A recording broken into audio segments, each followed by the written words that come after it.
So resistant hyper tension ఉంటుంది అంటున్నారా sir? Resistant diabetes కాదు, ఇన్సులిన్ రెసిస్టెంట్ అంటే అది మళ్ళీ డయాబెటీస్ అంటున్నారు కదా, అది కాకుండా హైపర్ టెన్షన్ కూడా ఉండడం కూడా is because of this endocrine problem అని one of the reason mainly resistant hypertension. So మనకు హైపర్ టెన్షన్లో ప్రైమరీ ఉంటుంది, సెకండరీ ఉంటుంది.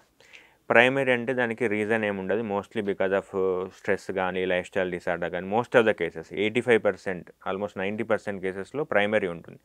అది ఒక 1-2 డ్రగ్స్తోని ఆ లైఫ్ స్టైల్ మాడిఫికేషన్ తగ్గుతుంది.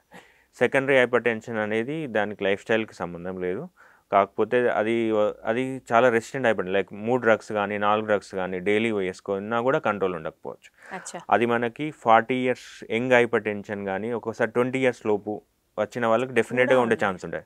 20 సంవత్సరాల లోపు వచ్చే వాళ్ళకి కానీ ఎక్కువ శాతం ఉంటుంది. 40 సంవత్సరాల లోపు వాళ్ళకి ఇంకొక కొద్దిగా ఎక్కువ శాతం ఉంటుంది. 40 ఎబో అంటే మోస్ట్లీగా అది ప్రైమరీ ఎసెన్షియల్ హైపర్ టెన్షన్ అంటారు.